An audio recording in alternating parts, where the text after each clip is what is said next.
Selam Rıj ve Hamu Bişyara. Geleme, gele Kürdistan'ı, Hamu gele cihanı, ama bir rezdarı silav dikin. Hum dizanın bir suyaki sebatı roja zamanı zikmakiya cihaniye. Ev roja nizikte be. Em disteri da bir suyaki sebatı roja zamanı daikiye cihani. Jibu hamu zamana. Bi taybeti jibu zamanı bindes oya heri girinci ki hinci bir fermi ne naskirin jibu zamanı kurdi em piroz dikin. Em baş dizanin ki her zaman millet eke, her zaman hüşmendiye eke, her zaman liser ahahu ve kembin çand eke. Jibo ve em her zede dinin zaman em devejin ki be zaman jiyan nabe, be zaman millet-i Kurd nikane jiyan ahu berdam bike. Ger em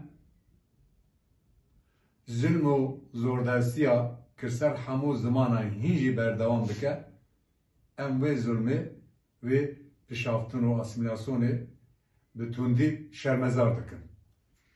O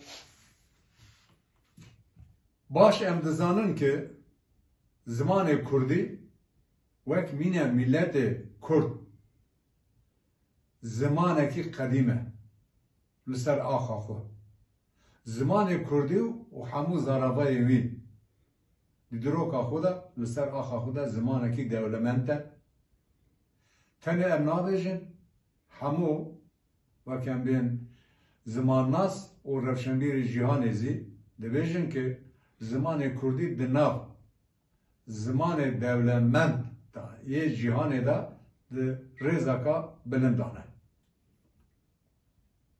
Ev xas zor, ev xas dorpêşkirin, ev xas asimilasyon wek dibêjin pişaftin, ev xas xedexekirin li ser zimanê Kurdî hate neşandin ki hîn jî berdewam dike, lêbelê li dijî ve hemû êrişan zimanê Kurdî heya îro di jiyana gelê me de, di têkoşîna gelê me de heya îro jîn bû vê şinda zî ev ê jîn bûye di jiyan û têkoşîna gelê me de.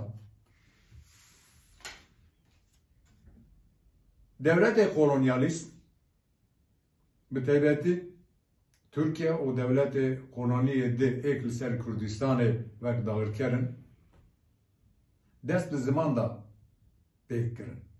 Wana zî baş dizanin ki heger daxwaza wan ew wekî milletê Kurd li holê rakin, ger zimanê Kurd li holê rakin. Ji bo wê serî de dest ziman da dest pê kirin. Ew sed sale li ser zimanê Kurdî zor û zordestiyeke mezin tê meşandin.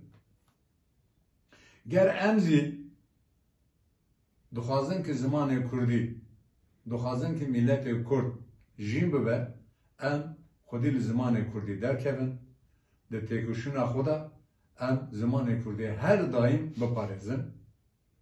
Lê ger em ji bo ku zimanê Kurdî bibe zimanê fermî li tenişa zimanê Tirkî, o li dibistana yekem hetanê zanîngehê zimanê Kurdî bûye zimanê perwerdehiyê, ger em têkoşîna xwe bidomînin. Ji bo wê bangem ji me li gelê Kurd re ye, xwedî li zimanê xwe derkevin, li hemû qadan, ziqaqan, li bazaran, li her derê bi zimanê xwe biaxivin, bi zimanê Kurdî binivîsinin, bifikirin, bê zimanê Kurdî jiyan nabe, zimanê Kurdî hebûna zimanê me ye. Zor spas, malaba.